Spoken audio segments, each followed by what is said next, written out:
Hey guys, and welcome back to another episode of the Atlas Podcast. Today I have my wonderful coworker Sabra on here. I had to make an effort to say Sabra because she has a fake name, It's not a and fake name. it's a fake name, and I It's always call her Sabra, Sabra, but apparently it's Sabra, so you can just kind of yeah. So we're gonna be calling her how many Sabra the rest of years? the podcast. Yeah, I've known you for 6 years, and you've always had a fake name ever since I've known you. So I've been correcting you for 6 years and you still can't get it right. I think we should just switch over to the way that I say your name. I think that'll be better. Anyways, You don't think so? her name. If you're new here, her name is Sabra, but I'm going to be calling her Sabra because that's just what I believe her name to be going forward. So I'm going to get that over with at the start of the podcast. Yeah, pretty much. She's going to be like, "You called me Sabra 94 times on the podcast. What's going on?" That could be like a drinking game for people watching it. Every time you mess up my name, There's no drinking game for people that are watching this that are in podcast or prep, competition prep. Yeah, that's not a no, that's not maybe good. with pre-workout. Yeah, I'd be cracked out of their mind. So, Sabra, how's it going? Good. Exhausted as usual, but good. Yeah, you're a hard worker. We have a bunch of questions from people that replied back on our story when I asked a couple days ago. And I mentioned that I'll have you on the podcast. So we're going to get through into them. I made two notes for myself. One is no sniffling. And the second is do not interrupt Sabra. So we're going to see how well I do on both of those things because I know I talk too much and I interrupt and it's not good. So I got to, I'll I, cut you off. It's fine. yeah, good. Please do that. So, I okay. will. So, Sabra, people want to know your origin story and then how did you become a new coach for Team Atlas? Okay. Origin story. So I assume that's not like going back to my birth. We're going I think I started working out in about like right before I had Audrey. So that was like 2014-ish. I was living in Germany and then I had no idea what I was doing, but I loved it. And then that kind of became, I got pregnant shortly after that. And then it was, okay, let's get the baby weight off. Did it again, got pregnant again. And that was when I was like, this is what I want to do. I want to become a personal trainer. So I was like, I think 6 months pregnant with Kaya. And I had to drive to do my test and everything to get certified. And about a year after she was born, I felt like the best I'd ever felt. And I suddenly one day was looking up competitions. Like, what can I do? I wanted to do like a CrossFit competition or something or this or that. And then I found bikini competitions and I found one that was 11 weeks away. And I just signed up for it and had no idea what I was doing. But it was OCB, so it was like a natural little, it was a smaller show. But I coached myself from 11 weeks out to that, and I ended up winning the What year whole was this? thing. That was in 2018. Wait, yeah, in November of 2018. So I won my OCB Pro card that day, and then after that I was just like, hell yeah, this is all I want to do now. I loved coaching myself, trying to figure out the science behind it, even though at that point I really had no clue. Um, and I had started my business a little bit before that, like maybe What business? my lifestyle coaching business that I have, She Lifts. So I kind of wanted to start taking on more competition clients, even though, again, that's such a what a newbie thing. I did one competition. I coached myself. I won. I'm a coach now for Yeah, that's how competition. it is now. But that's how it is. I was brilliant. So I started trying to take on some natural athletes and, Can I just just mention one for thing? I don't want OCB. to interrupt you, but What? the people that say like, "Oh, people become coaches after they do one competition," it's like, yeah, I get it, but you're gonna have to start somehow or some way. You know what I mean? No, Like, I agree with that, and I'm you know what I glad I mean? did it that way. Yeah, I am glad I did it that way because it was, even though I had no idea what I was doing, it's like I kind of feel bad for the people that like hired me at that point because it's like clearly I had no idea. yeah, but they know But it. it They was, know too. That yeah, you yeah, were inexperienced. yeah, and it's kind of like you get what you pay for. You get the knowledge and everything that you're Yeah, paying you're for, the not charging experience five hundred level. bucks a month. Yeah, No, like I think I was charging like $50. I was like, yeah, let's exactly. just hope for the best. Like, but so yeah, I did that, and then I just fell totally in love with it, and I decided I wanted to start doing bigger shows and stuff like that. I found the NPC, and I ended up going with. I was, as everyone is, an Ashley K fan, so I ended up going with Adam for the next competition that I did, which was, what was that? Oh, that was Amateur Olympia. Amateur Olympia. In 2019. And I was one spot away from my pro card there. I lost to Lexus Redmond, actually. And then we did Toronto after that. And I did terrible. It was like worst show experience, horrible. And why? And what year was that? That was 2019 too. It was like a month or so after. It was just, I don't even remember you there, so that's not good. Yeah, no, it wasn't good. It was so bad. I don't even think I have any pictures from it. But so why? it What was happened? just like there was kind of a gap in communication coaching wise at that show, and I didn't have any family or friends there. So it was my first show that I was doing completely alone. So I was just in a weird headspace. I didn't feel good. I wasn't getting the communication I needed, so I kind of took it into my own hands, ate whatever I felt like I needed to. There was another girl that was there that was, because I came from the States, even though I'm Canadian, she was trying to get me kicked out of the show. So I'm getting all these messages and emails. It's the night before the show. It was just like an absolute wreck. I cried half the night and then I looked horrible. It was just bad. But the biggest thing from that show was that was where I saw you for the first time backstage. And I don't even think we spoke, but I don't remember you at the show. Yeah. Come on, I'm so memorable. Not at that show. Probably crying in the corner, but backstage. But no, I saw you back there, and I remember seeing you with your athletes and thinking like, okay, that's the kind of communication and attention to detail that I needed at this show. And that was when I was like, okay, I'm contacting him. So I had followed you shortly after that, and we ended up becoming friends on Instagram before I even hired you, because it was a few months after that. Yeah. I think it was still 2019 though. Yeah. Yeah, I think it was probably end of that year. And then I remember telling you in one of my first check-ins, I was like, if you ever want to mentor somebody or hire on another coach, I want it to be me. I don't remember that either. You. Okay, then it aligns. Yeah. So memorable. It was cute. It's a cute full circle thing for me though, because I remember I asked you and you were like, this no, is all like a thing in your brain that not. I don't even exist for me. No, you have no idea. This is so sweet for me. And you're like, I don't fucking know. Oh, friendship. But yeah, you were like, no, I'll never hire another coach. I'll never mentor anyone. Like, no. And then you did. So that's cute. Listen. As an entrepreneur, you need to evolve and adapt, and nothing's ever set in stone. So, yeah, I changed my mind. I admitted it, and it's what it is. So you became. It worked out well. Yeah. So we've been friends for 6 years, and you've been working for me now for I think like almost 2 years around. And I started like mentoring you about 3.5 years ago to become a coach. Yeah, so the way it works when I want to hire someone, I don't just ask people to interview for the business or go through that process. It'll typically be someone that I already know, that I've worked with for a while, and someone who I trust and that I can see is extremely reliable and organized. So you're a single mother of two, and first of all, I love hiring mothers. You don't have to be a mother to work on Team Honest. I have employees that do not have kids, but I feel like it's a bonus because typically moms know how to get shit done and they're organized. You know what I mean? That's why we can multitask. Yeah. That's why I love coaching Masters Bikini athletes, because most of them are mothers, and then that just falls into place where they're organized, they know what they want, they're not here to waste time, and they're able to follow instructions. So they're typically the easiest athletes to coach. And, with you and with, a few other employees, they were on my team, I'm coaching them, and then I'm like, even Victoria, I'm like, wow, this girl is really organized, she checks in on time, she doesn't ask stupid questions all day long, she's reliable, she's a trustworthy person. I get to become their friend and get to know them. And then I'm like, I think I could, I have a spot open for you that would be perfect. And I could typically tell with someone's personality pretty quickly, but the longer I have to get to know them, obviously the more in depth I'll understand their personality and what they're capable of. So it's never been where someone messaged me like, hey, I want to work for your team. And I'm like, oh, sure. Like, let's do it. And like, there's not just open spots.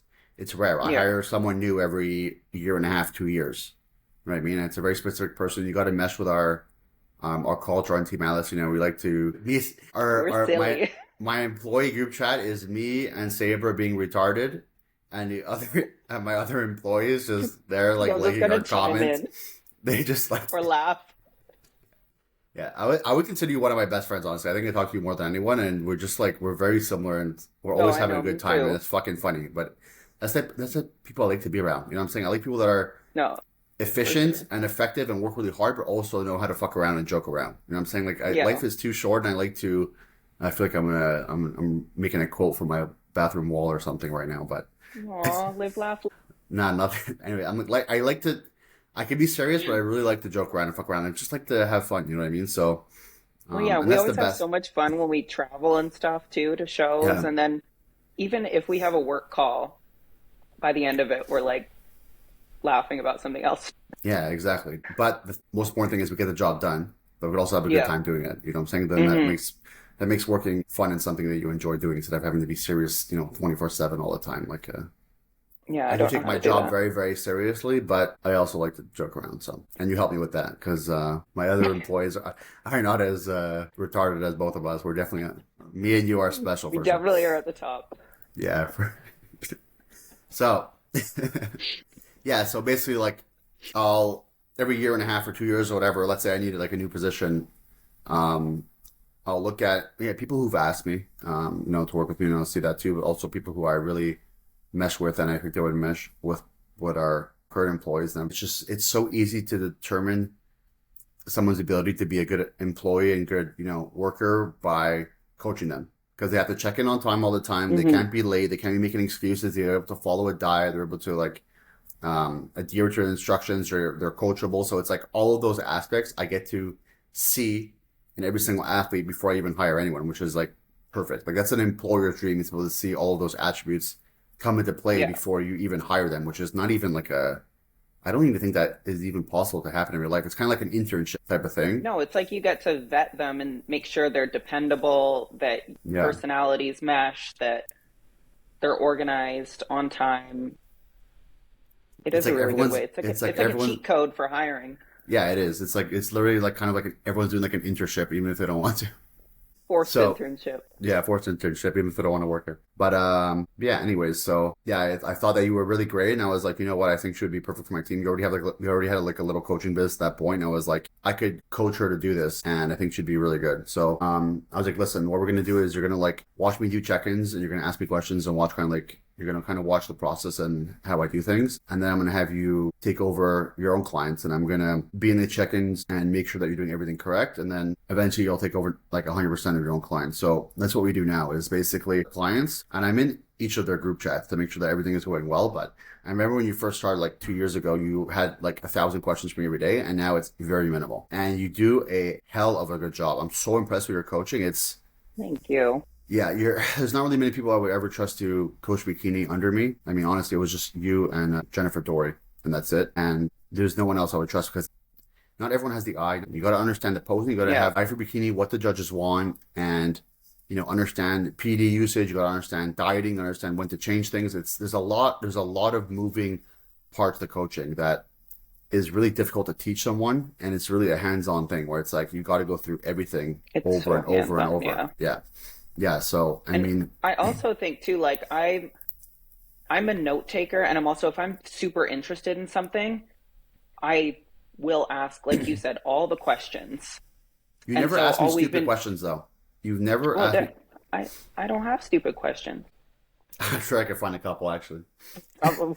But no, every single time it was like, if I ask you a question once, you give me the answer to it and I write it down. Like my note section Yeah, you're very for organized. everything Team Atlas is like, I couldn't even tell. I think I have at least 30 notes that are like, each of them are this Yeah. long with answers to every single thing, every protocol, every this, every that, for every different situation, so that I don't have to ask you.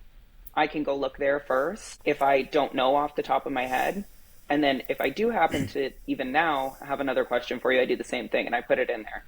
And it was really helpful for those times when you were showing me your check ins and kind of being like, okay, how would you do this? until, Yeah. okay, now it's at the point where 95% of the time we would do the same thing. Yeah, that's the point.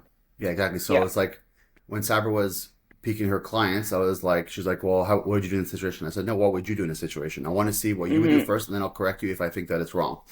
Yeah. And now it's like just went through all of her. I go through all of her check-ins like once every 2 weeks or so, and I was like, wow, like you really made no mistakes. I was really impressed. That's why I knew that she would be a good hire because I knew she was able to do this. You know what I'm saying? You had the eye for bikini. You've been to shows with me before, and you were able to point out things that make sense, and you understand the whole concept of it. You just need to be taught. You know what I'm saying? So.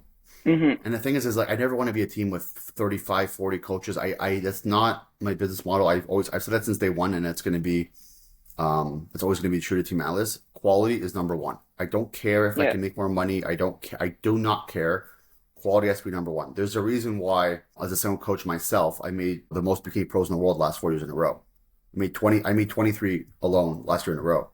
It's because quality is number one. I think the second most, like at a single coach, maybe like 5 to 7, and I'm at 23 alone. So it doesn't happen by accident. It happens because Mm-hmm.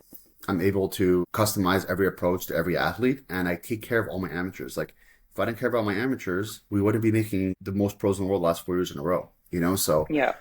we'll always stay true to that. My personality will never allow me to put quality and standards below anything else. Mm-hmm. There's no amount of money that I can be offered where it's like, yeah, we can do this and your quality is going to be much lower, but you'll make a reasonable amount more money. Like I won't do it.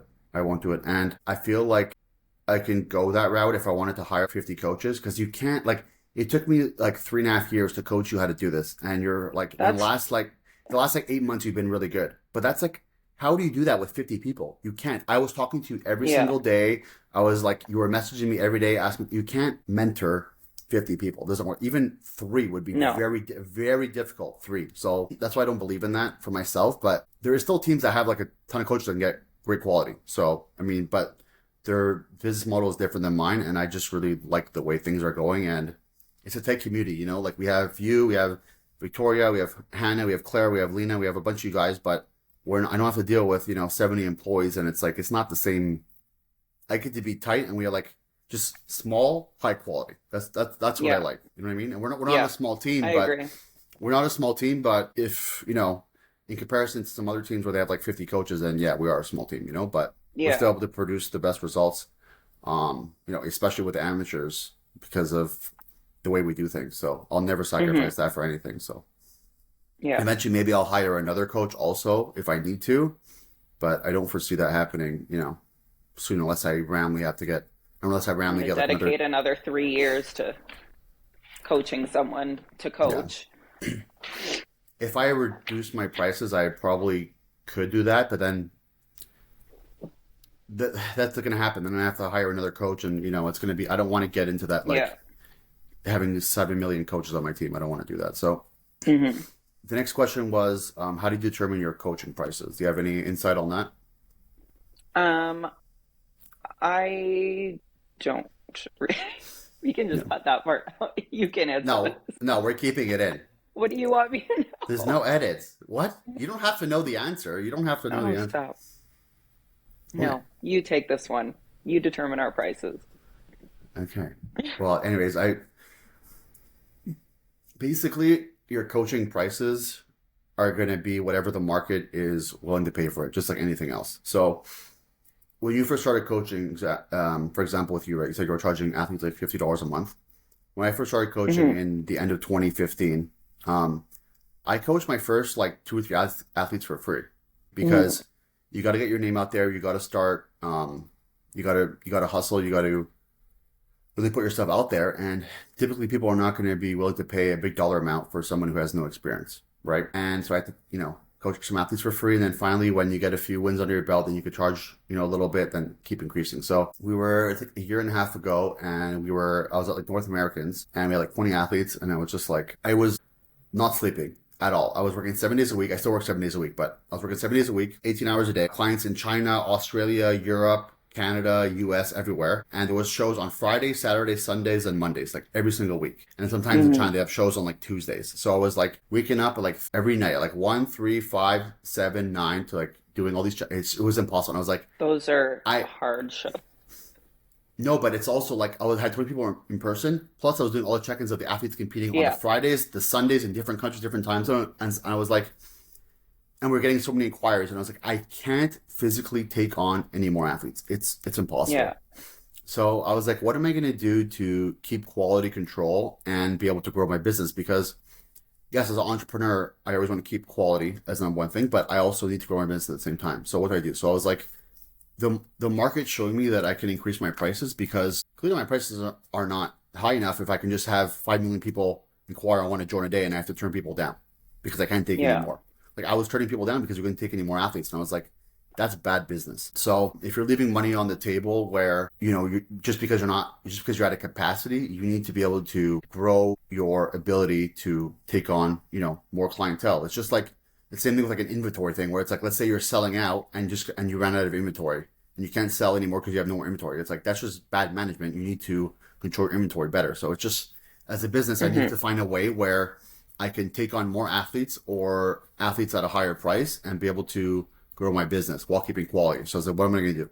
So I increased my prices by 30%. And, um, and what I thought was at the time, I think that's when I hired you, I was like, I still want people to have access to Team Atlas, even though they may not be able to afford our new pricing. So I said, what I'm going to Hmm. do is I'm going to hire you because I've been already training for like a year and a half at that point, and I'm gonna put you at my old prices, which was very affordable, and then I'm gonna increase my prices by about 25-30%. And Hmm. I'm so happy I did that because I remember mentioning this. I think it was like this year at North Americans. I was like, if I didn't increase my prices, I would have quit being a coach by now because I could not physically work more than I was working before. I was so fucking Yeah. tired. I was so fucking tired. I couldn't. I was a zombie 24/7. And I was like, if I didn't increase my prices and we went another year, I would have had way too many athletes. My quality would have went down, and I would have hated coaching because I was just like, it was just too much for one person to handle. So Yeah. I increased my prices. We actually didn't even reduce the amount of athletes that we had even when my price increased. So that means that the market was, in favor of my price increase. Because let's say like, by the way, this goes back to the question, how do you determine your coaching prices? And this is a kind of long segment I'm going to get into, but I think it's important. So the market was telling me that, like, listen, your coaching prices are still reasonable, even at 30% increase, because you're not losing clients and you still are coaching the Hmm. same amount of clients. People are renewing at a higher rate. I'm getting a bunch of new clients at the same rate and at the same amount of athletes as I had when my prices were 30% lower. So Hmm. that means that was a good decision. And now I actually can sleep an hour or two more a night. You know what I mean? Because Yeah. I'm not freaking breaking my head in. So I was okay at that point. I could still sustain the amount of athletes I had, even though I was kind of a zombie, but I could not take more. So there's something that needs to be done. And the thing as a business owner is you need to do things preemptively and not in a reaction to something. So if you get to a point where you have to make an emergency decision, it's usually because you made some type of mistake. But if you can see your business going in one direction, and I saw that eventually I was not going to be able to take any more athletes and it was going to be soon. Like I'm like, if our growth continues this way, next year I'm going to be fucked. So I was Yeah. like, I'm going to stop this now. I'm going to increase the prices now, and hopefully everything's stable. Everything gets stable, and I don't have to, quit being a coach because I have 5 zillion athletes. So I did it Yeah. preemptively, and I was like, if we went another year at that price point, then I would have been screwed. So with you, so I brought you on. I was coaching you for about a year and a half at that point to be a coach. And I was like, I'm going to put you as my old price. So now you're the bronze package and you're based on my old prices. So people can still be on Team Atlas. They can still be coached by you and they still get the Atlas quality because I'm in the chat as well and I'm reviewing everything. Hmm. I'm not coaching you, but I'm reviewing everything. And if Saber has a question for me, then she asks me and I'll, answer and check it out. So I really trust you as a coach and I'm really happy for what you're doing with the Atlas. And it was such a good decision to bring you on board for sure. So Yeah. you took a little bit of pressure off my back and you allowed me to keep growing my business while not reducing quality. And I truly have, confidence in you to be able to perform. And you have been performing and really, I messaged you. I'm like, holy crap, your client looks really good. Like the transformations you've been doing have been amazing. You don't really make mistakes Thank anymore. you.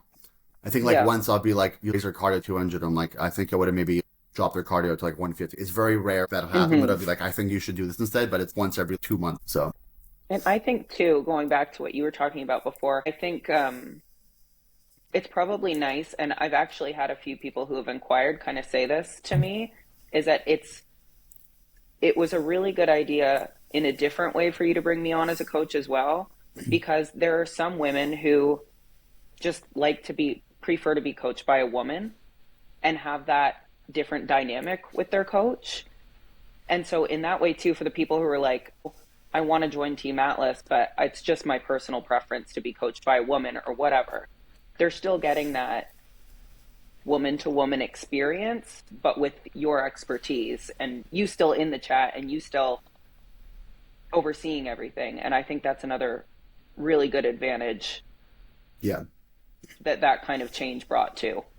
No, definitely. I mean, that kind of just happened the way it is. I only really hire women. I only have one male employee, and he's a little bit retarded. And I'm saying this on a podcast because I say it to his, I tell him to every day, you're literally my only male employee. You're literally the only retarded one I have.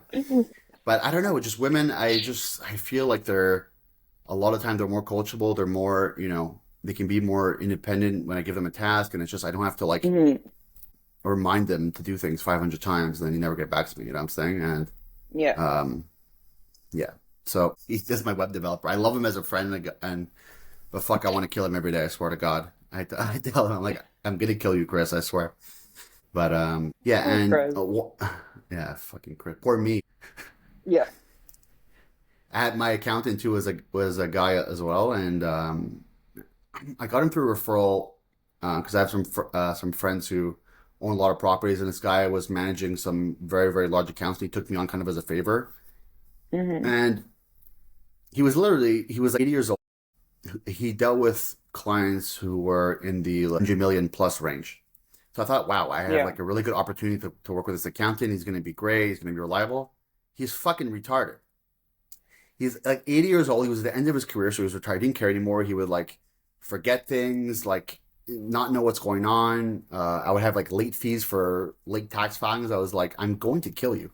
So I asked him, I'm like, do you have anyone else you recommend? This is not working for me. The accounting part of my business was the part that I liked the least, and I hated it because I had to basically like baby him as my accountant. No, but now it's like when you have a good employee, like my accountant, like I talk to her every day and she's fucking on the ball. Like I don't got to remind her of nothing. She knows everything that's going on. She's following everything on time. Like, and I have her for my personal income tax and I have 3 companies with her too. So it's a lot of work, and she's managed everything very well. And dealing with a 40-year-old woman with 3 kids, like an accountant versus an 80-year-old guy, holy fuck, the difference is unbelievable. So he was my second male employee. Moms get shit done.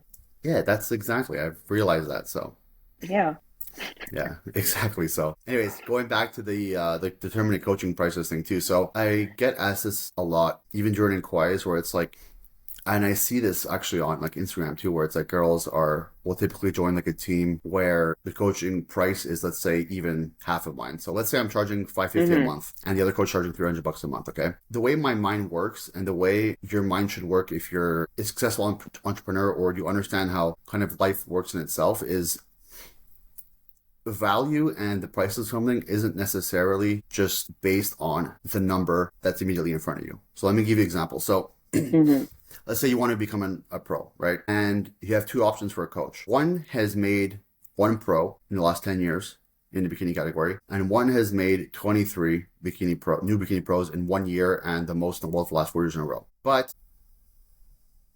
the one that made the most pros in the world the last 4 years in a row is charging $550 a month versus the other one who's a local coach. Maybe he's your friend. He's charging $300 a month. Okay.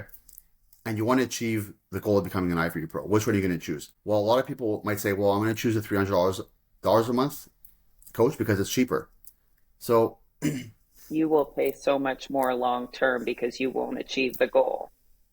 You won't achieve the goal, first off, unless there's like a complete streak of luck. And you're putting so much at risk in regards to like your health, and people don't value their time. You don't understand. So let me give you an analogy here. So first of all, if you're being coached by someone who's never really made pros before or doesn't consistently make a lot of pros, you are a guinea pig because that person doesn't have proof of concept of their coaching. They haven't proved that they can achieve the goal that you're striving for with multiple people, which is a red flag, right? Because no one wants to be someone's guinea pig. If you want to become a pro, you go to someone who makes pros. If you want to become a professional chess player, you go get coached by someone who makes professional chess players. You know what I'm saying? Like you go to someone who has experience, and it may cost more initially, but in the long run, it's going to cost you a lot less. Okay. Let me give you an example. So let's say you have 2 Ferraris. Okay. They're both exactly the same Ferrari. Oh, okay. Yeah, let's just say you have two Ferrari. Sabra, you have two Are you Ferraris, buying okay? them for me? No, you own them already. It's an inheritance. Oh, oh, thanks. Okay. Okay? Okay. And these Ferraris are, by the way, they're your bodies. So you have two bodies. Okay, it's you and Oh, your two Ferraris. Okay, relax. This is vroom gonna. vroom. This is such an idiot.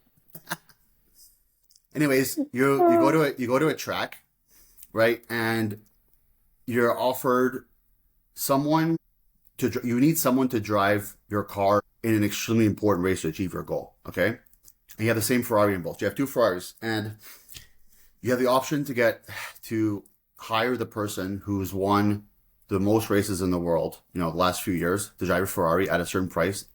And then you have someone else who can drive your Ferrari a lot cheaper for you on the racetrack, but at half the price, right? They won one race in the last 10 years, but he's charging half the price, right? Who are you going to hire to drive your Ferrari? It makes no, if you said that you Yeah. would choose the person that has no experience for half the price versus the guy who's won, the most amount of races the last X amount of years, and he's a professional and he knows exactly what to do and he knows exactly how to maneuver around the curves and he's done the track 5 million times, and no matter who's up against, he still beats them. It's like, it doesn't make any sense. It's your Ferrari. You're right. You put $5,000 in this Ferrari. It's your prized possession. You need to achieve this goal. You're putting all your time and work and energy into this car. You love it, but you're gonna hire the guy who's never really won a race before for half the price. You would never do that. No one in their Yeah. right mind would ever do that. And this is the same case where it's like, your Ferrari is your body. Are you gonna hire the person to guide you to drive your body, right, for $300 a month versus $550 when they have no experience on the track, they have no experience really coaching athletes to the Bikini Pro level? Maybe they have like one good athlete, you know what I'm saying? So that analogy is like, the Ferrari is your body. Like, it's your body, it's your time, it's your money, it's everything you put into this. And let's just say, so out of the 23 girls, I actually looked, out of the 23 girls that I made become new pro last year, 21 of them, we did it on our first try together. Okay? Hmm. 21 out of 23. And those 21 were on different teams before. And then they joined my team, and then we did it on their first try. So all of that time and money and energy they spent being coached by someone else, they could have, maybe even if it was a little bit cheaper, they could have joined my team a couple years ago and they would have saved so much money. We have a client, Jillian, right? She's a mother. I think she's like 40, early 40s. She was competing for 19 years, and she Wow. never turned pro. And we turned pro in our first season together. So imagine all Yeah. that accumulated time, all that accumulated money, all that wear and tear on her body to not achieve her goal, and then she does it with me for a little bit more expensive, but she's doing it one time. You're gonna save so much money. It's the same thing with her Ferrari. Like, you're gonna win that. You're gonna win that race in a much shorter amount of time and with a much higher guarantee if you pay a little bit more. So that's Yeah. just how my mind works, and I don't understand why you would choose like just as like a a point of price. So let's say I'm $550 a month, and then the other coach that's made one pro in the last 10 years is $300 a month, right? So let's say you achieve your goal with being the first year and you turn pro, and let's say with the other coach you miss your goal that year and you come like fourth in your class, you don't turn pro, and you got to do another year of prep with him. You're already paying more because the $300 a month times two, you're on your second year, you're paying $600 now, let's say, per coaching session, right, to achieve your goal when you would have just done it with me in the year for $550. So now you have someone with a lot less experience coaching you for a higher price point than I was going to coach you initially to achieve your goal. So then it just adds up in that time. Like, you waste 4, 5, 6 years, and then you're like in the tens of thousands of dollars spent on coaching at a lower price, and you still didn't achieve your goal. Then what was it for? So And I will say, too, with that, I think another thing that people don't really take into consideration who are on other teams is other than just simply the fact that you are hiring a team of people who have proven themselves over and over and over again.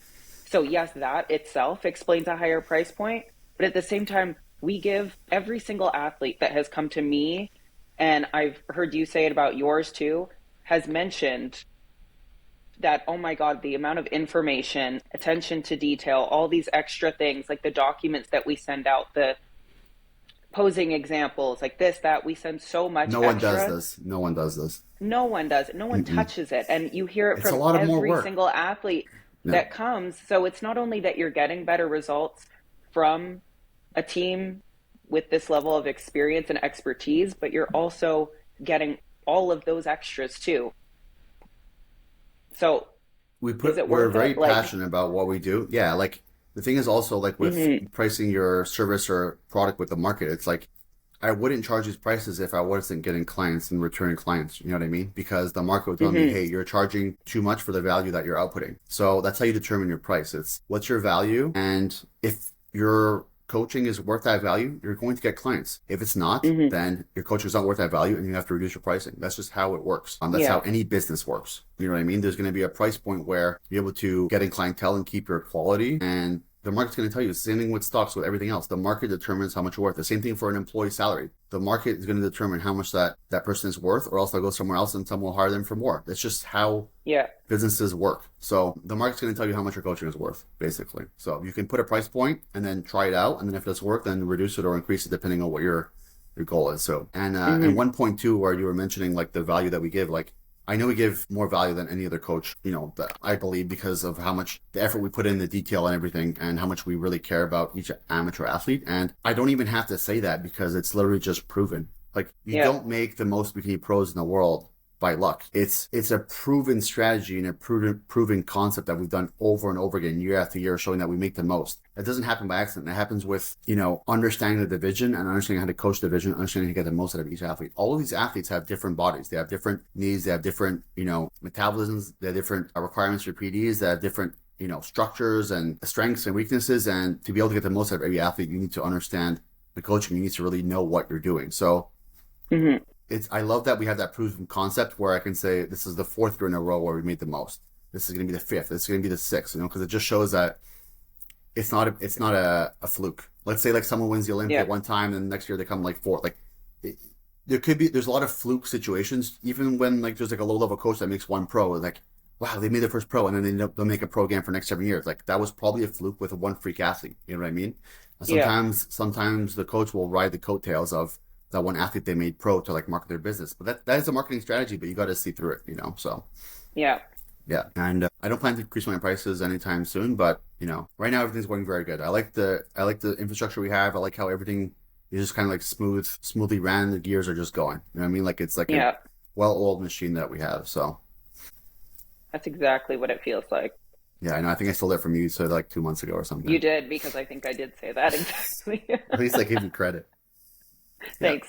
And it comes like this. I didn't like had these. I've been an entrepreneur for 16 years now, and I'm only 32. So I'm always learning as an entrepreneur, and I'm always learning how to grow a business, and I'm always learning how to give more value to the client, because that's how you keep clients coming back. Because if the client signs up and they see that there's no value for something, why would they join again? So you want to retain clients as a business owner, and you want to get new clients. If you're just going through clients with this and you have no retention at all, I mean, your business is Yeah. not going to do great. So you want to have both of those things coming in. So another point too, where it's like you can talk to any athlete on my team, or that has been on my team before, and ask them, did you get enough attention from James or anyone? And I don't care if they like me or hate me or love me or whatever, they will always say James gave me a lot of attention, because it's just Yeah. you get responded within like the same day 99% of the time, and unless it's like a Saturday night or whatever, and you get as much attention as you're needed as a client. There's no client that's like left on show day where it's like, oh, you didn't answer me, or I didn't like. I Yeah. don't Like care if four you're days in the later with middle. no.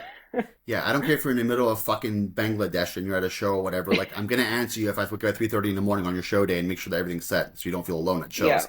And I get that inquiries like, oh, are you gonna be at my show? I'm like, I'm at a lot of shows, but if you're overseas, I'm not. But there's never been a client once where they've told me in the last 10 years of coaching where they felt like I wasn't with them on show day. It does not happen, Yeah. because I care so much about every amateur, and that's important. Like, that's how you're able to give value, and that's how you're able to increase your prices, right? Because the clients are going to stay. Mm-hmm. So, yeah. So I hope that answers that question. So, Sabra, I'm going to let you talk a little bit, okay? We'll see. Okay. We'll Yay. see. You're, My turn. you're not going to be just a prop in this podcast, I promise. I was Get a looking, pillow in a minute and just take a yeah. little nap. I was joking with my employees. I'm like, I don't even know why I bring people on my podcast, because they end up just being a prop there, just listening to me talk the whole fucking time, because I can't shut up for 2 Yeah. seconds. Don't worry. Give me a good Listen, subject. I'll take over. I know my faults, and at least I admit them, and I make fun of myself too. Okay. You do.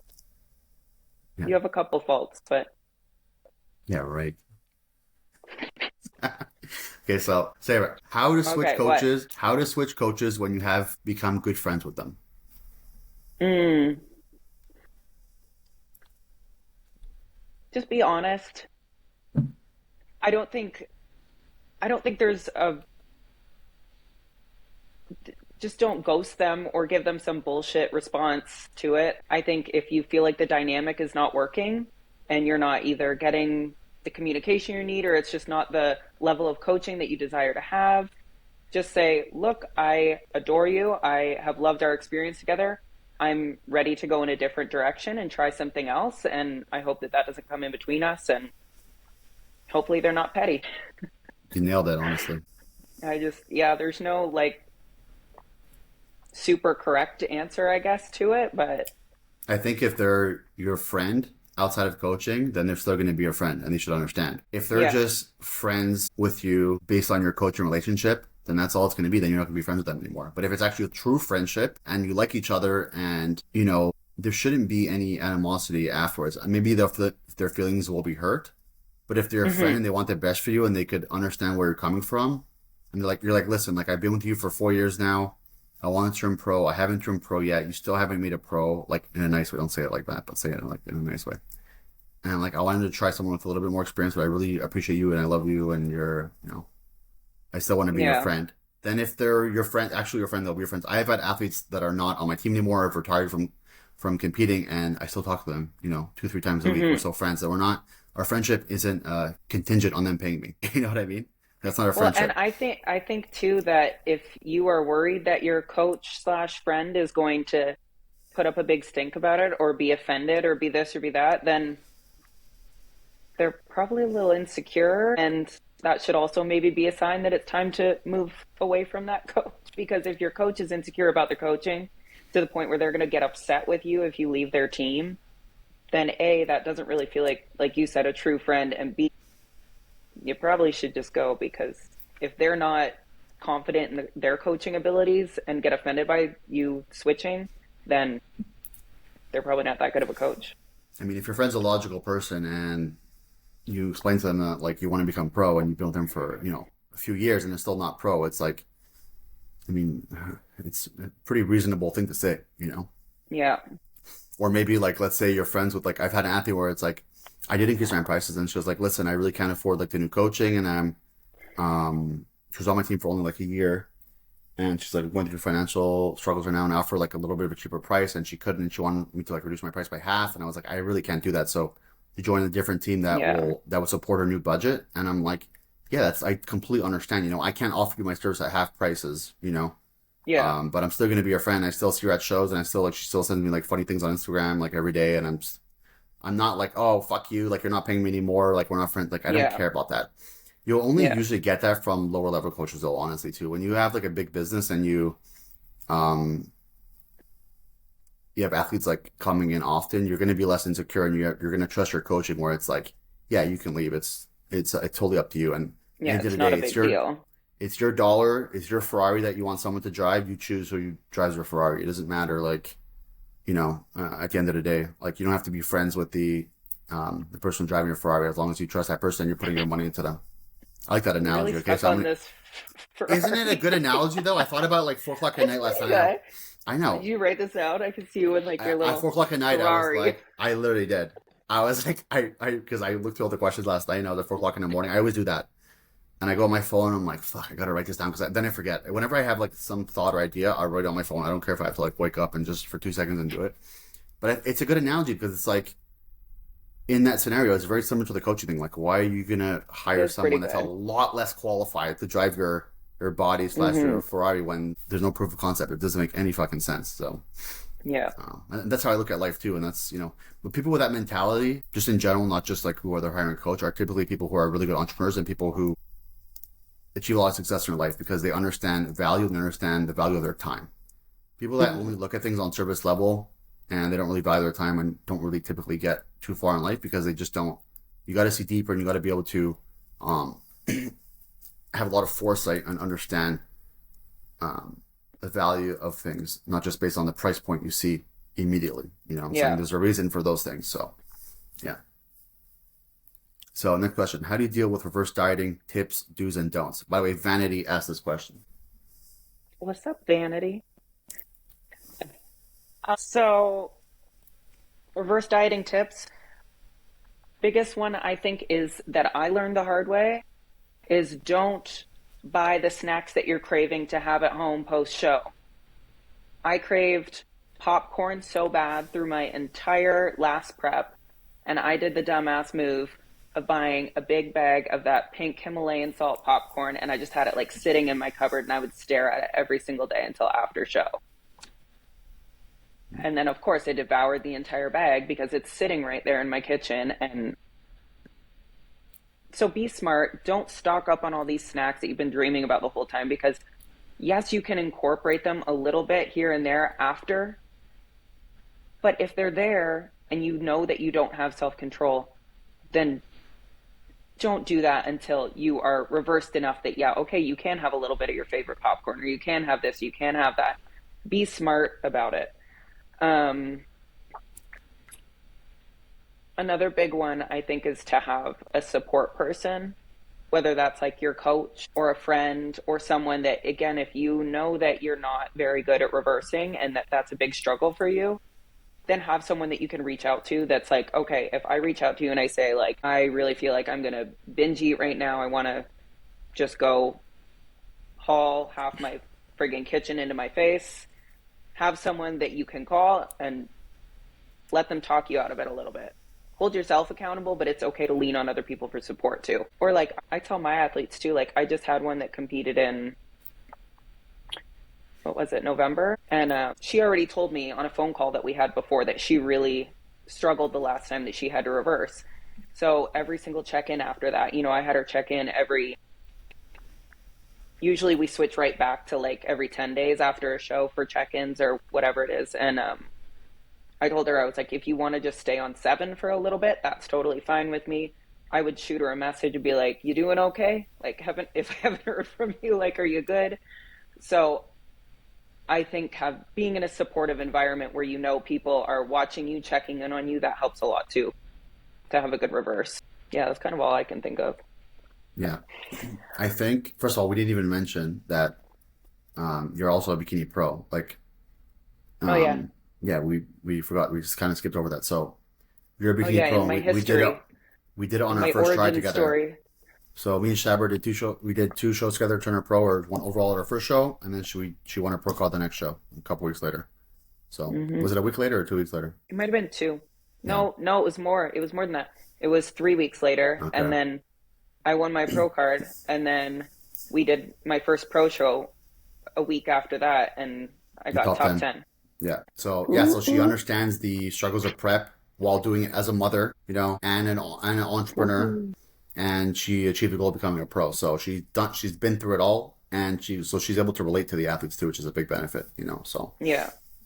So people typically think that, like, you know, young women and it's easy, they just kind of like have to prep and they do their hair and they do their nails and they all got to work. And no, you did it with 2 young kids, you know what I'm saying, with no nanny or anything like that. Like, you're an animal. So I didn't even live near family or anything. I yeah. had my kids like 90% of the time. I used to every single night I would have my notes section of my phone. I'd make a little chart and I would chart out every single minute of the entire like hour, half hour, 20 minutes of the entire day up until like midnight where I would make my list for the next day because it was just Yeah, you're an animal. insanity there for a while. And I But admire you too as a person because I like people that are able to make the most out of, you know, difficult situations and then even thrive through those situations and adversity, because it's break down. Like, I people that break down all the time and I can't do this, or it's just too hard. I'm like, oh God, like, those are not entrepreneurs. Entrepreneurs is to build a business and to, you know, be a really strong employee. You need to be able to deal with issues and be able to problem solve. That's what being an entrepreneur is, or hmm CEO of a company is, being a professional problem solver. Because there's gonna be problems coming your way all the time. And you gotta know how to fix them and how to fix them quickly. But if you get stuck or you crying, you're emotional every time, like anything, you know, happens. I mean, good luck. You're My friends actually have a video of me saying I used to joke that I once a month I would give myself 10 minutes to cry. you guys are such a I would girls are schedule it so in. I weird. would schedule in a cry. I would schedule in my cry session for the month. I would allow myself 10 minutes, and then I would look at myself in the mirror and be like, get it together, boss up. I don't do that anymore. I'm in a different journey now. I'm working Girls on and being more emotional. I was women too and much of men a though are robot. very different. It's so funny. Like whenever I'm like, let's say like you go visit like you're at a girl's house or whatever, and you see on their fridge like you're strong, you're powerful, you're smart. I'm like if you came to a No, guy's house and I've been to guys' houses where they have those like live, laugh, love, like you are more than enough, like posters. but if you went to a guy's house and he had those like a little whiteboard on his fridge like giving affirmations, what would you think? Like after a date or something. It would depend what the affirmations were. You're strong. I believe in you. You're gonna achieve your goals. All right, yeah, that's You're gay.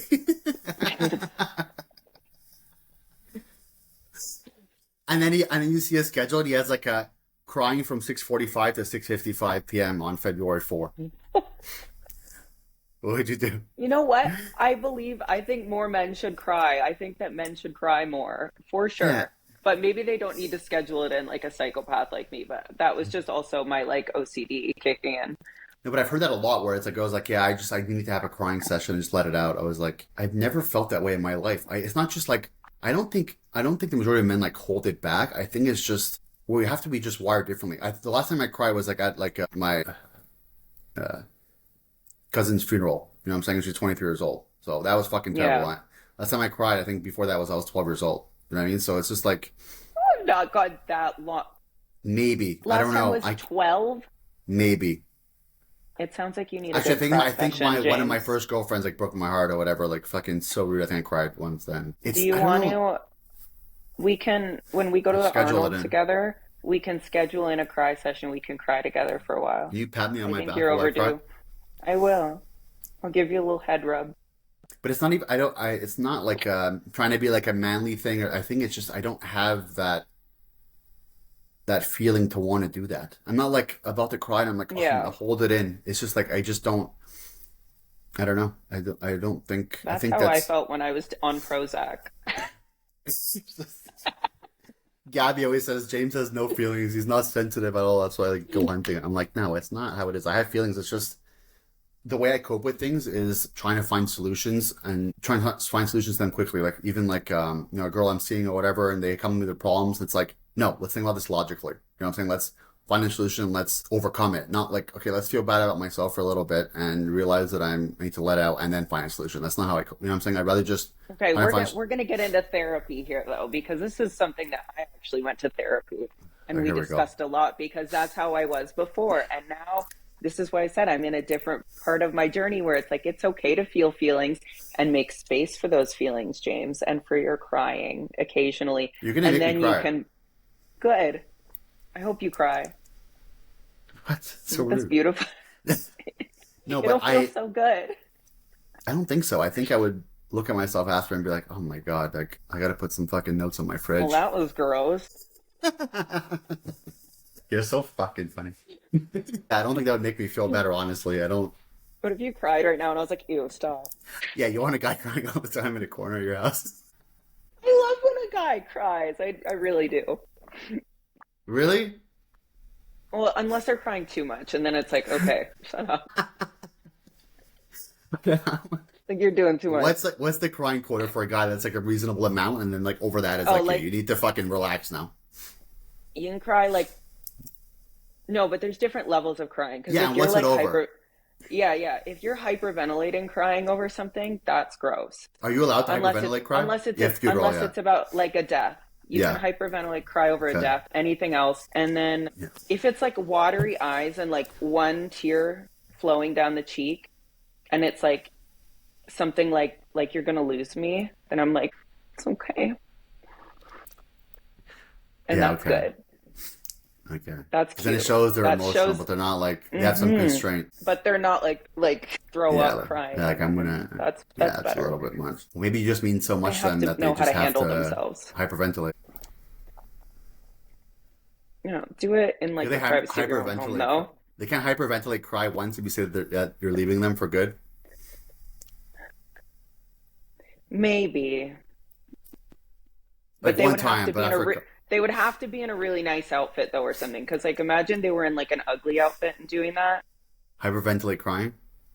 Yeah. Oh yeah, that would turn you off more, I think. I don't think you would go back. Yeah. How did we get here? Oh, it's just how me and you are. We both have ADHD, and it's just we're both retarded together. You guys should see our coaches This group is the chat. group chat. Oh my God, me and Sabra are so retarded. Like we're literally dying laughing the whole time about stupid idiot. Oh my God. My favorite Okay. though is Lena. She just comes in and Lena's laughs the at best. everything. Yeah, I she love supports our Lena. retardation. I love that. Like She she's so does. sweet and innocent, and she's just like My favorite. laughs at our jokes. Victoria just ignores, doesn't she reads it, but she just like doesn't contribute to it. She's like, nah, fuck these idiots. And Claire kind of like laughs sometimes too, but Claire pops in. Yeah. yeah, yeah, she'll say a couple funny things here and there. But so we got on this topic with reverse dieting. So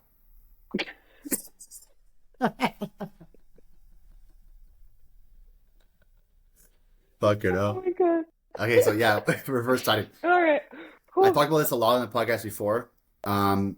You need to be accountable to your coach. If you didn't check in 3, 4, 5 days after your show, I already know you fuck things up. I already know. And Yeah. if you're ignoring, you say, okay, I'm going to check in on Monday when I clean things up. Yeah, I talked about this 1,000 times on this podcast, but stay accountable to your coach. It doesn't matter if you fucked up the night before the show or the night after the show. Or check in. Check in. It does not matter what you did. You gained 700 pounds. Check in to your coach. It doesn't matter. Like, you need to accept the damage that you've done, and you need to just check in so that they can help you fix the problem. You're not going to fix it on your own. Mm-hmm. You're not going to fix it on your own. You're not going to fix it on your own. Remember that. You think you are, you're going to make it worse. 100% of the time. So you dug yourself in a hole, let your coach know about it and help him, and let him or her help you get out of it. Don't try to do it on your own and think, okay, well, I gained 10 pounds. Maybe it's water. I'm going to be really strict in my cardio and diet now, and I'm going to lose it, and I'm going to check in. You're going to make it worse. You're going to gain more weight. It's not going to work. So that's my number one thing. Check in and stay accountable to a reverse diet. And don't stop all your PDs. Make sure you tell your coach and you make a plan to stop your PDs. Follow your reverse diet. Don't stop your cardio. Don't stop training. If you go from taking PDs to being on low calories to doing with high cardio and you're training every day to eating whatever you want in sight, stopping your training, your cardio, and PDs all at one time, and you're asking for a disaster to happen. You know? So, hey, I'm going to edit the other part out because I said the word 4 times. I don't know what's going on. So you don't have to make that face. Now people are going to be like, why did she just make that face there? It was so rude. When I edit the other part out. So yeah. So next question. Can average genetics achieve a pro physique? How long does it take? Average genetics. Yeah. Yes. Yeah. I would say, especially if you're willing to, take PEDs and stuff like that, like that's kind of essential if you have For bikini an now, average yeah. or below average, like that's just. Yeah, you're not going to turn pro in bikini with average genetics without naturally. It's not going to happen. Yeah, no, you have to be a bit of a genetic freak. Yeah. I think people are kind of yes, understanding. it is possible with like the right coach and who knows how to guide you in terms of those things and your training and everything else. It is possible, but I think people are kind of understanding that now. It used to be like, hear all these like forums and the Reddit and say like, oh, you don't need anti-estrogens to turn pro. You don't need PEDs to turn pro. Like no one needs that. Just keep working hard. It's like, yeah, who are you talking about? Like some girls need these things to turn pro. Some girls don't, but the ones who don't have above elite level genetics. And even at the top of the Olympia, there's no one that's natty anymore. You know what I'm saying? Because just the way the sport evolved. And that's something that's so irritating. Kind of I think most people know that though. I think most people know that now though.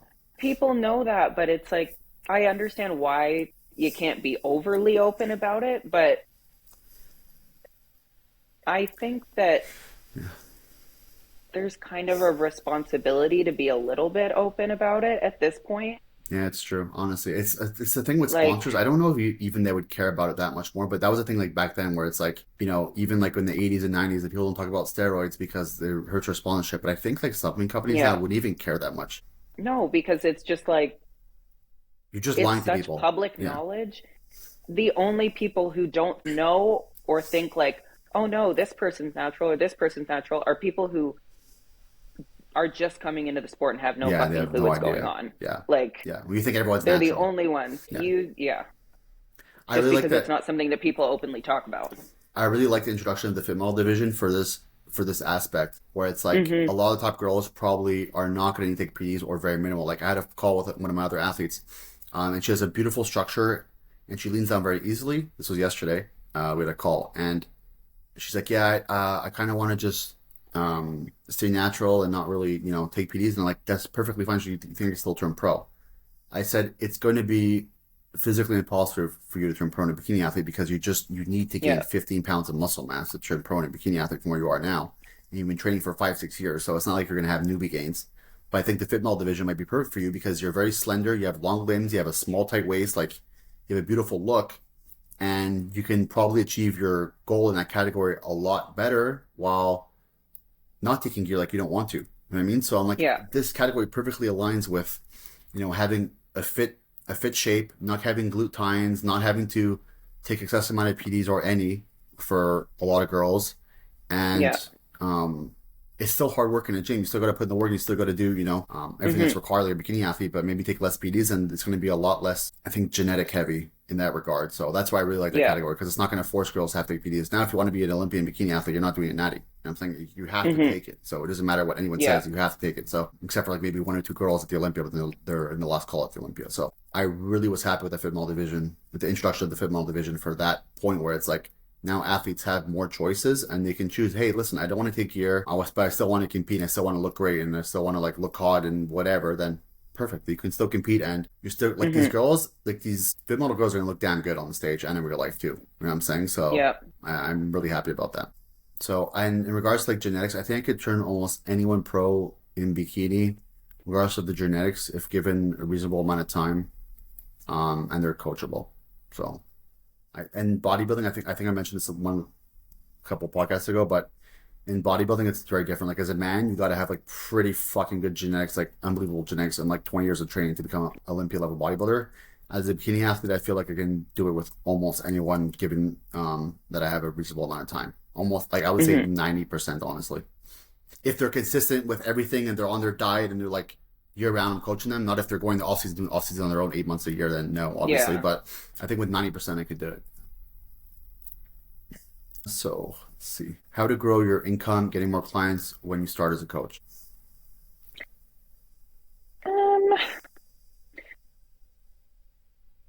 Starting out as a new coach, I think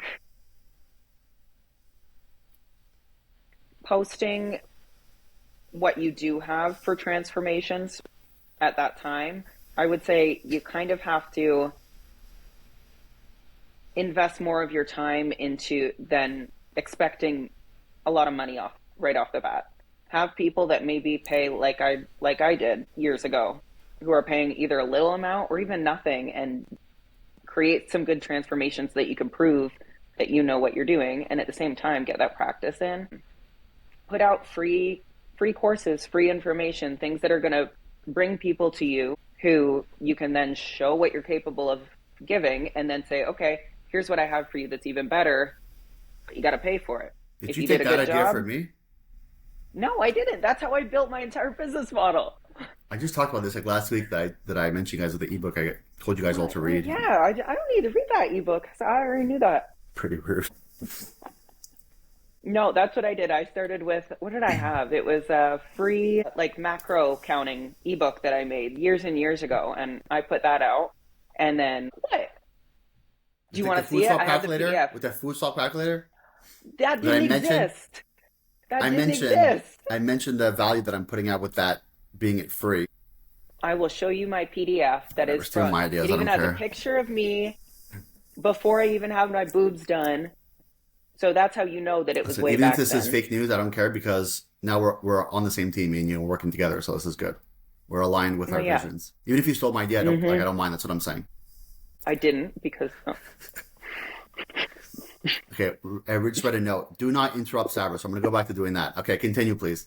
Yeah, don't, because we'll end up on like way over here. Yeah, free information, bring people in, and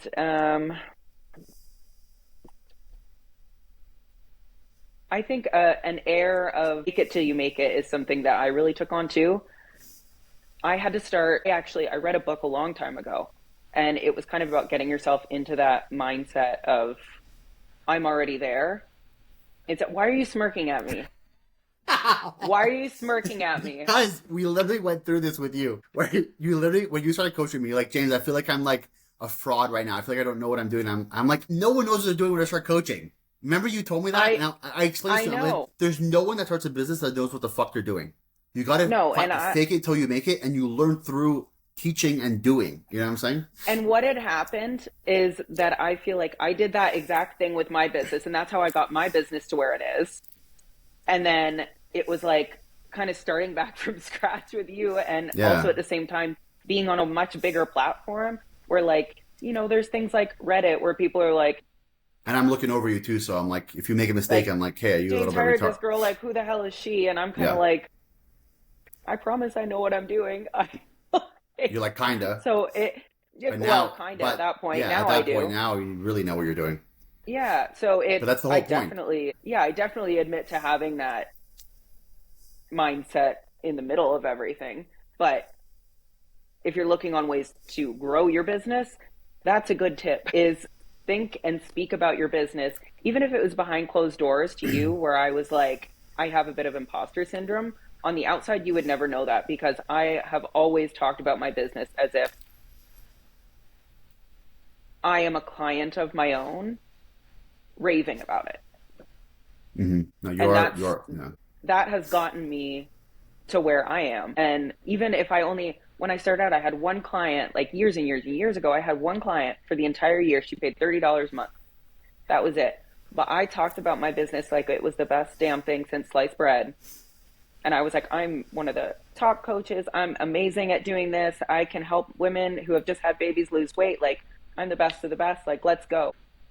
Being that energized and being able to talk about it and being confident in your skills, even if you haven't had the chance to really prove them yet, knowing what you're capable of and the education that you have, speak about it as if you're already up here. Yeah, I definitely don't lie to people. But you have to be confident in your. I'm not saying you're lying to people. I'm just saying, like, I was like, don't put out. Look, Sabra, don't put out fake results.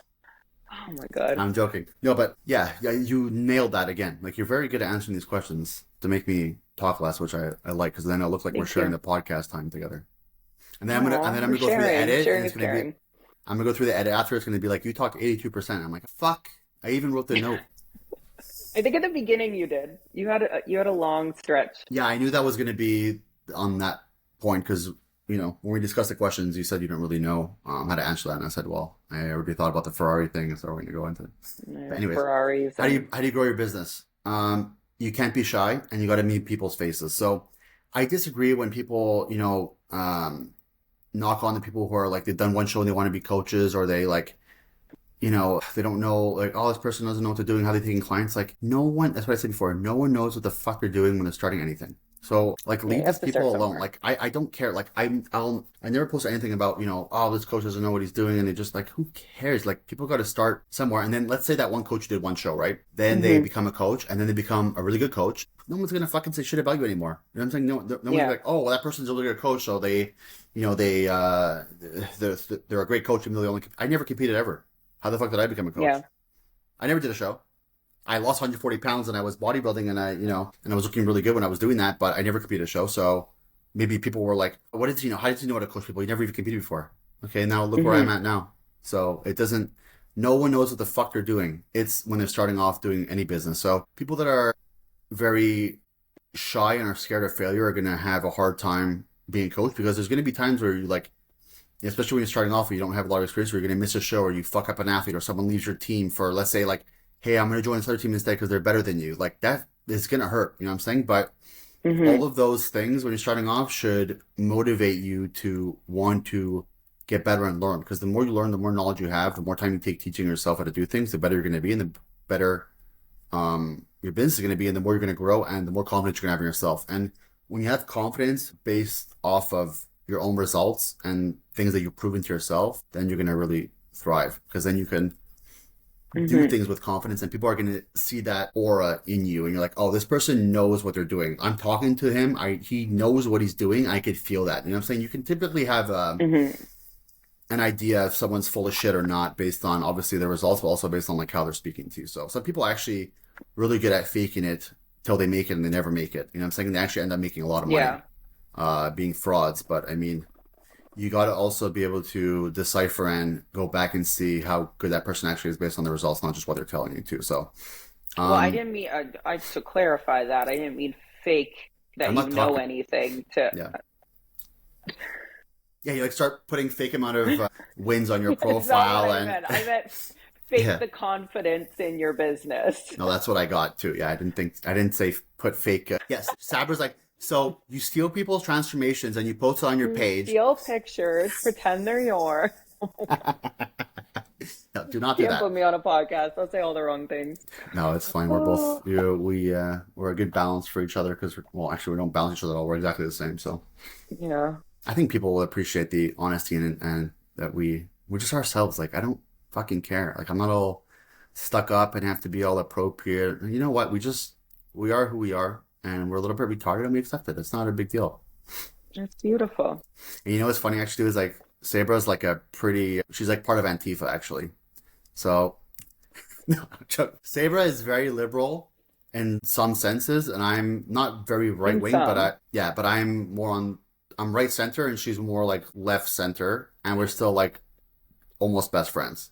So you can still be really good friends even though you disagree on things. And we agree on like things like honestly the abortion thing we agree on. Like I'm not for like the whole banning abortion thing, honestly. I don't I think women should be able to choose to a certain extent and not, but I think 95% of people agree on the way I see abortion, where it's like, yeah, don't get 15 fucking abortions and don't abort them when they're 4 or 5 months, or 6 months We in your need to stomach. save all of this for another No, we're podcast talking about abortions now because from how do you grow your income? That is, no, but we agree on those things, right? You know what I'm saying? Where it's like sensible things. But oh, yeah, but it just goes to show like we can be friends and joke around all day long, even though we agree on. well, even after the last election, we literally had like a 2 hour long FaceTime conversation going back and forth and discussing different points of view, which is like it's great. I love that we can because Yeah, there's but some people that you also, talk to that they'll just try to like stampede what you're saying with their opinions and just talk at you instead of listening and taking in a different point of view and being like, okay, like I can kind of see where you're coming from. I don't fully agree with it, but but this is the thing where and it's we have like, that. yeah, because we're two logical people, and we have, Yeah, if you have two kind of. logical people, no, but if you have two logical people that are just so set in stone and dig their heels into the ground on one thing without hearing anyone else's side, then you're just a fucking idiot. So it doesn't matter. So Hmm. I know with you, I could talk even though it's a sensitive topic. It's funny that you posted the other day, like when Trump like banned he's like, no, there's just male and female, and you post on your story. What did you write? You're like trans something. What did you write Hmm. on your Okay, I story? got I got my pride bracelet on right Oh now. my God, I'm reducing your salary. You better No, not. no, I'm joking, but you post I'm what do gonna you have Antifa come after you. you post on your story something like what did you post on your story? You're like trans. You're still trans to Oh, me I or can't something. remember what the quote was, but it was like a sign, and Yeah, yeah, it it was was like just about trans rights. Like they will always be people, and like they always have been, they always will be. So yeah. like, I'm like just open up just the in the podcast with regards to the that. jump off a cliff. I don't care about these fucking any of that I shit. know you don't care, but I care.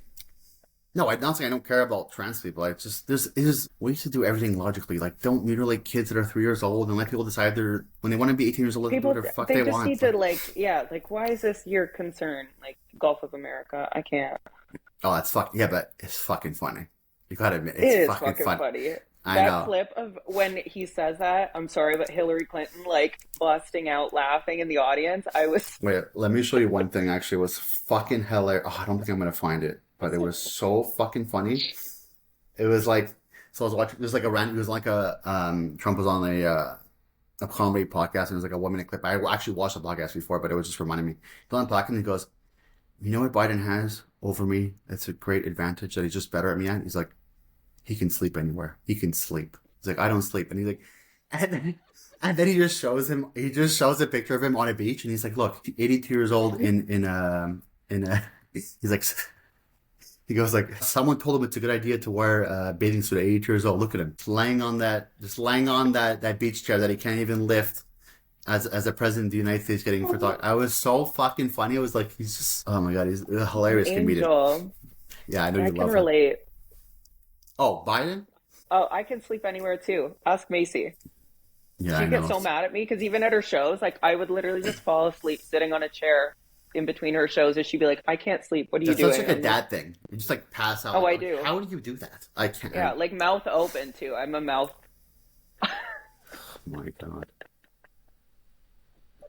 Yeah, someone's gonna say that for the reverse diet. Yeah, I was just laying down and someone just put cookies and shit in They my were just mouth. putting Cheetos into my mouth as Yeah, I I didn't was want. napping. Yeah. Okay, so going back to how to grow your income and getting more clients, it's proof of concept and results, and you got to be in people's faces. So this is the most fucked up podcast I've ever done. But this is how me and Cyber talk all the time. We get a lot of shit done, but there's a side quest always There's a happen. lot in between. There's a lot of side quests. There's a lot in between. At Jan, we're like, why the fuck did we even have that phone call? What's going on? Yeah.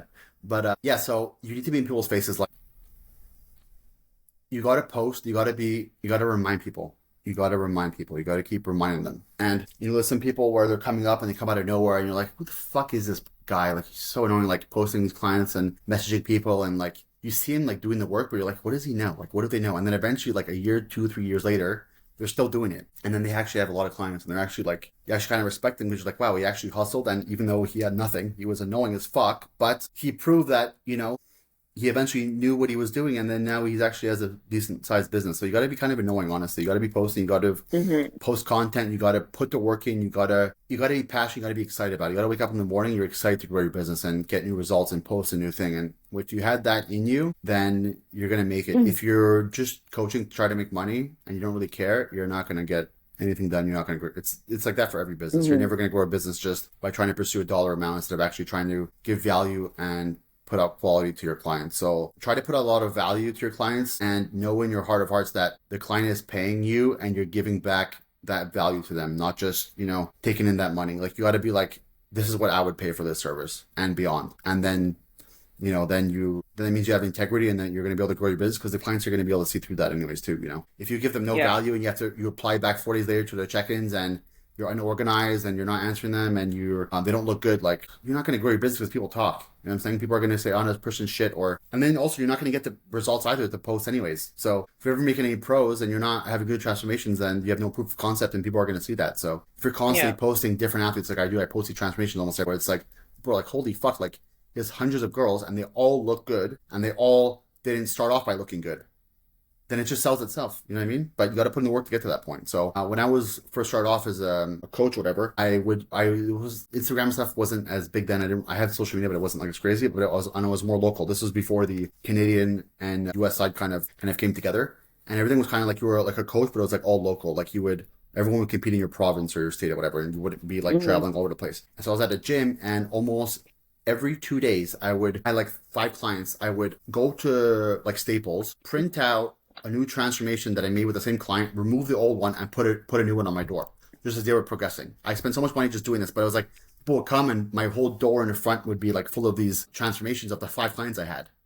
But and then every time to make more progress, I would post new transformation week to week. And it's a lot of work, but it's like people that are lazy are not going to fucking do that. You know what I mean? But that's how you run business. You got to eat shit and you got to deal with putting in time and work and grinding it out. My first year I made like 30 grand or something, and it barely covered my rent for the gym. Next year I made 70. Next year I made 280. Next year I made 800. Next year I made 1.8 million. You know what I'm saying? It's just, it's a snowball effect too, because the more clients you have, and if you keep the quality up, then the more exponential growth you're going to have, because you're going to have more clients to work with and you're going to be better clients. You're going to be working harder, and you're going to attract those type of people too. And then you can just kind of build your business quicker. Like, I didn't grow from 30 to 60 to 90 to 120 to 150. It kind of almost doubled every year up to a certain point because, I just was growing at that rate too, so that reflected that. But you got to be passionate, you got to put in the work. And if you think it's going to be easy, it's not. And you got to be willing to post and be in people's faces. I told Ariana too, like, I helped her build her posing website for her. And I told her, I'm like, you got to post. And I messaged her today. I was like, I'm so proud of you. I could see you putting in the work to market yourself. You're giving posing tips, you're posting like once a day, like you're in people's faces, and I started coaching business, I don't post. Who the fuck is going to join your team? No one. This is my worst thing because I hate posting. Yeah, I know, like, but and it's like I have someone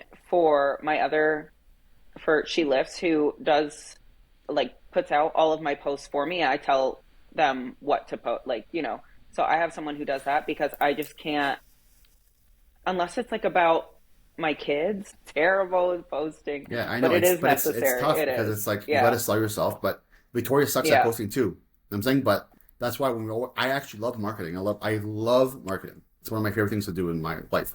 Yeah. I like that even more than coaching, honestly. Like just the marketing aspect, the posting. I love that part. Um, and that's why a business we're able to work this way because let's say Victoria had her own business and she had to market herself, she wouldn't be making nearly as much money because she doesn't like posting. She doesn't post that much and that often she doesn't know how to. And she's not passionate about that. Yeah. She likes to do the posing classes and teaching lifestyle. Same thing Yeah. with you. That's You how don't I post feel. that I'm much. passionate about coaching. I love coaching. I Exactly. do check-ins all day, and then I just want to spend time with my kids. Yeah. So And I'm like, it's I don't perfect. want to. I So don't want to be on it. Ugh.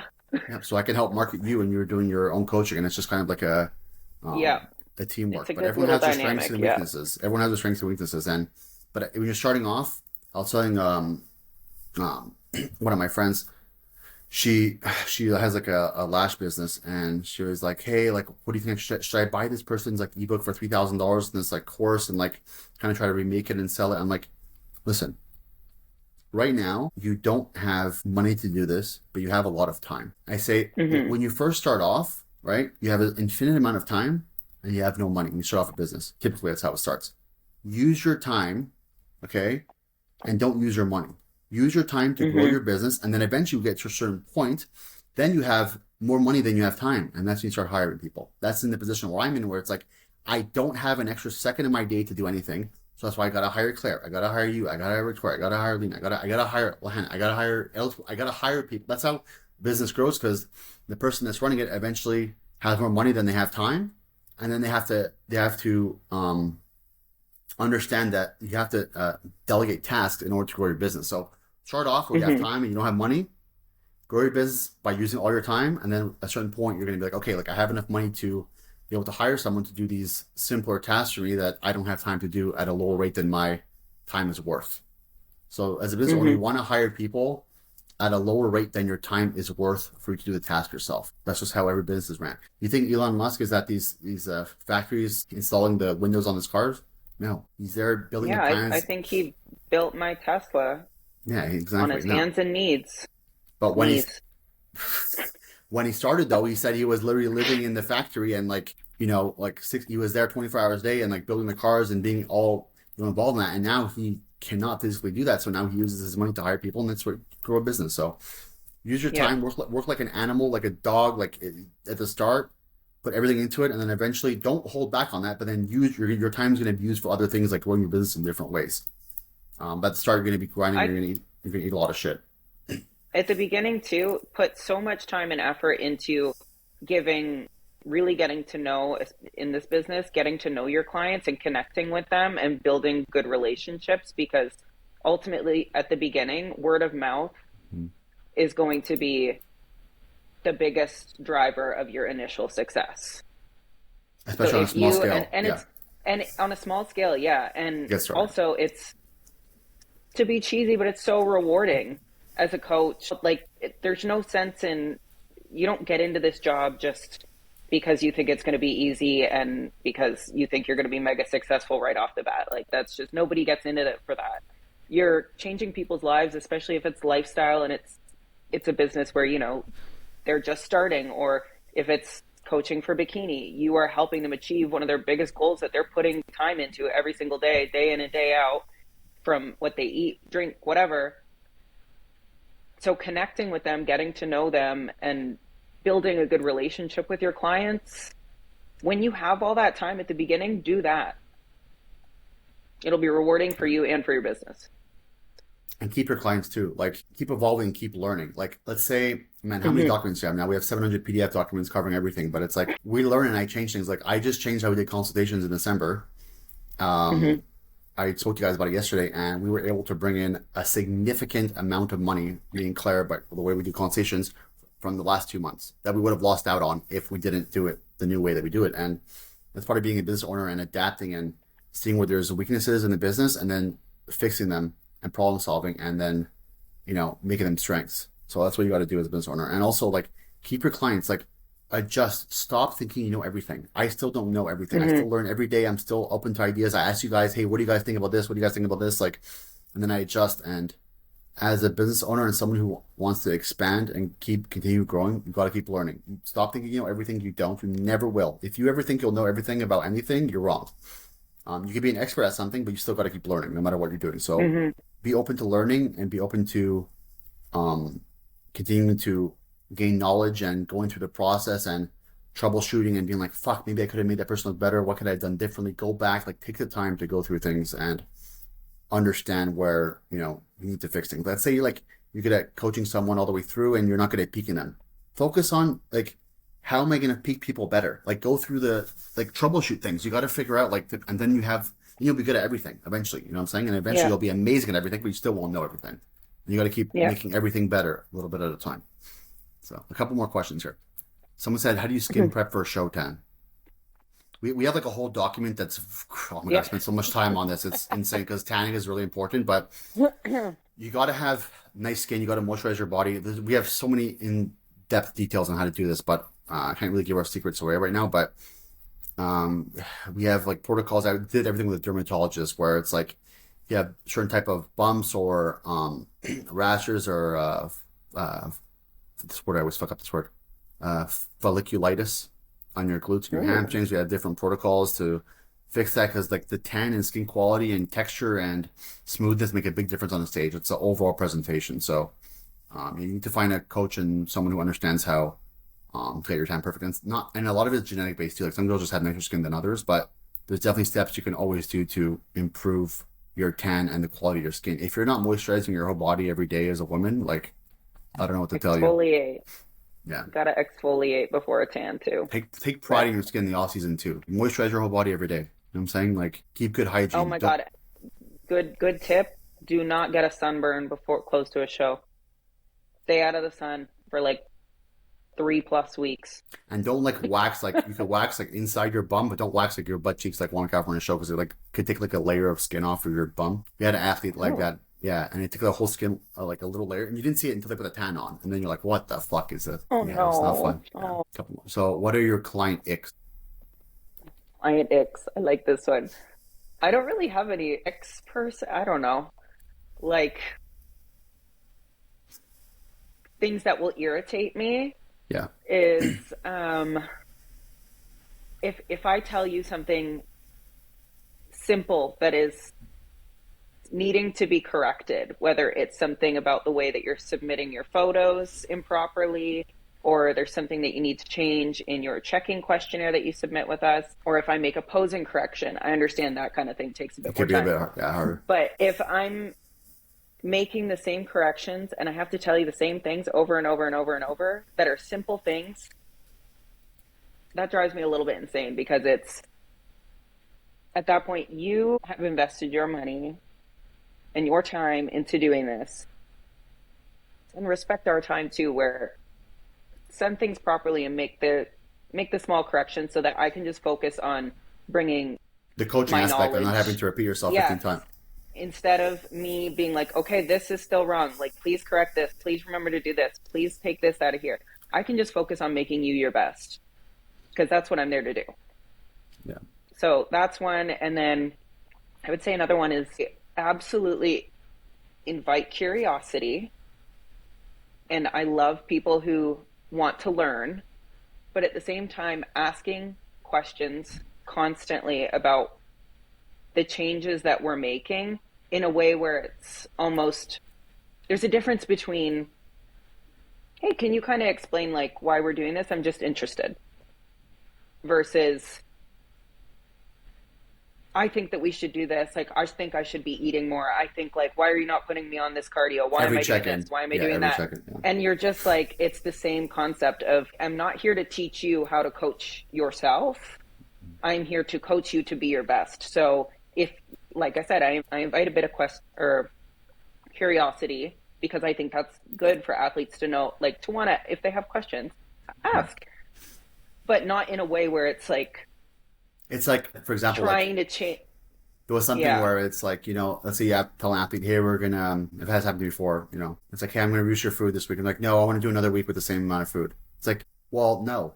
Like, what are you talking about? Yeah. Like, Yeah. you want to coach? I've had it before, and I'm just like, okay, coach yourself then. When it's like, not if it's a one time thing, but if it's a constant repeated thing. I've had this happen to a pro last year where it's like, no, I think we should actually just, oh my God, it was a whole thing, but it was like, she did a show and she looked really good, and then she didn't reverse diet properly. She gained like 15 pounds in like a week, and then she'd do another show a week later or 2 weeks later. And I'm like, I don't think we should do the show. She's like, oh, but I want to do the show, but I don't want to drop my cardio. Sorry, I want to do the show still. I'm like, okay. I'm like, well, then we're going to have to really fucking dial it in. You're going to be starving for the next 2 weeks and do a lot of cardio. She's like, no, I actually just want to, I still want to do the show. I'm actually going to come off these PEDs here. I'm going to keep my calories about 1,500, and I'm going to do about like 30 minutes of cardio. I think I can make it in time. I said, you're not going to make it in time. But no, I think I can make it in time. And I'm like, you're not going to make it. So then she checks in 4 days later. The weight was the same. And I was like, she's like, I'm still going to follow this plan. I think I just need to give it a couple more days. I'm like, you have 11 days until your show. And then like we just started arguing and we're disagreeing. And I called her. I'm like, listen, like I love you, but you're frustrating me too much. And I already know the result of what is going to happen with this. Yeah. And you're basically wanting to coach yourself at this point, and you're not listening to anything I'm telling you to do, even though I have a lot more experience than you. Like I turned your pro at our first try and everything, and she did really well with me as a pro too. And I'm just like, I can't. And then she's like, no problem. It sucks, but I understand. And then she did the show, and she did her worst placing ever by far. I'm just like, like I know what I'm talking about. I'm just fucking. So it's like that's just why did you feel the trust in to join our team if you are not going to trust in the advice and the it's so rare this happens protocol no, it is, yes, yeah. But I was asked for my icks, okay, yeah. But yeah, the worst thing is like so for that's me, pretty much it. Yeah, for me it's that for sure, but it's such a rare thing, maybe like once or twice a year, and then I won't work with a client anymore. The last year thing happened twice, and when amateur won pro, and I was like, it's not happening. And this year too, there was a girl who joined our team from our team, and I cannot stand when a client's goals don't align with the work that they're doing. So for example, there was a girl, she joined our team, she's a pro, and she's like, I want to do a show in like 9 weeks. And I'm like, okay, so what's your goal? She's like, I want to win this show. It's my pro debut. I said, listen, you have nowhere near the glute density to even come top 5 in a show. And she starts crying. She's like, but I know I can do it. I trust myself. I said, it's not about trusting yourself. It's not about the work you can do in 9 weeks. I said, it's just reality of how long that takes. You cannot gain this much muscle. You cannot gain enough muscle in your glutes to be competitive in 9 weeks. It's never going to happen. It doesn't matter. You can do 700,000 hours of cardio a day and train all this. Every PD under the sun doesn't matter. So, okay, I'll go to off season. And she goes to off season and she wants like, I still want to qualify Olympia, blah. But then she's never followed one thing I told her to do any week. She travels for 3 weeks at a time. Hey, I kind of like follow the macros, but I had like extra like this on every day, and I add another meal. And I only trained 3 times this week. And she's been doing this for 4 or 5 months now. Work ethic, expectations, reality. Yes. And I'm just like, hey, I'm just kind of like training 3 times a week right now. And then she's like, but I still want to do it in my next show. I want to do my next show in April, and we're like January, and she's still like training 3 times a week and not following diet. I'm like, we've had the call. There'll be 3 times in a month. It's supposed to be 1 time a month. Like, and you keep telling me what your goal is and that you're going to follow everything, and you literally have not followed anything for 7 days since we've worked together. And then she wants to review, and I called her, and I was like, she's a pro, and I was like, listen, like, I think you would be better suited with someone else than me because we just don't align. She's like, oh, you're firing me as a client. I said, I'm not firing you as a client. I don't feel like I'm giving you any value, and I feel like we don't align because you're just not able to follow. You're not able to follow the guidance that I'm giving you, and it's just like I just don't want to waste my time. When I have like all the hundreds of athletes that are willing to listen and do the work and do what I'm telling them to do, and they're coachable, I'd rather spend my time on other athletes that are actually going to get the results than the ones that don't listen. I know this girl is not going to be successful. The money isn't worth the frustration. No, it's not. And I truly, this is what I was saying before. Like, I know in my heart to hearts that this girl's not going to be a successful athlete, and she's not going to ever do good in a pro show because she just doesn't understand anything, and she doesn't understand how to be coachable, and she doesn't have the work ethic for it. So I'm like, why am I taking her money when I know she's never going to achieve her goal because she just can't do the work for it? You know what I'm saying? So she's like, she has like big quads, and like, we got to reduce her quads. And then she says, oh, but I want to do like a cycling race and like practice cycling like twice a week. And I'm like, it's going to grow your quads. She's like, yeah, but can I do like both together? I'm like, I don't know what the fuck to tell you. Like, I'm like, what's your goal? Yeah. I want to win a pro show goal off Olympia. Then you got to do these things to get to that point. You can't do things that are counterintuitive to your goal. So it's like, I told her, I'm like, why? I said in a nice way, I'm like, I can't really waste my time anymore coaching you because you're not following anything I'm telling you to do, and you're not going to achieve your goal based on what you're doing now and what you've shown me that you can't do for the last 4 months, which is be coachable. So That drives me fucking Yeah. nuts. And those athletes I drop pretty quickly. It happens to me once or twice a year, but it's very rare. Out of hundreds of girls, I'd say maybe 1 out of 200 girls are like this. It's pretty rare. Hmm. And those athletes, I don't really waste my time. I'll go through the motions, and I'll give them a few months to see if they change. But if it's just like they're consistently like this, and it's just their personality, and it's just not gonna fucking, I'm not gonna renew Yeah. their contract because it's just a waste of both of our time and our energy. So I like to believe in my athletes, and if I don't believe in you based on the work ethic and what you've shown me, then I'm not gonna coach you. Tips for fixing hormones post prep. The reverse diet's the number one important Yeah, thing. I was just follow Reverse your diet. reverse diet. Even if you're on every PD under the sun with some freaking Brazilian coach or whatever and stuff too, like whatever, you have to follow your reverse diet's the number one thing. If you go off your diet, even if you're natural and you do a whole show natural and you binge and you gain fucking 30 pounds and that's gonna fuck up your hormones more than anything else. Yeah. Anytime that anyone has had an issue post show where with their hormones going out of whack, like them saying, "Oh, I had hot flashes all last night. I woke up in a puddle of sweat, this, that." It's like, well, did you binge eat after show? If the answer is yes, then that is why. And I mean, it's happened to me too. So I get A that. lot of like a lot of like the post show like hormonal, and first of all, your hormones are going to be imbalanced by taking PDs, but a lot of the problems are going to be from the dieting and stopping the cardio and just binging and gain tons of weight. Like that's going to really fuck up your hormones a lot more. And eventually it will level out, but it's going to take a lot longer if you don't reverse diet correctly than if you just did initially. Mm-hmm.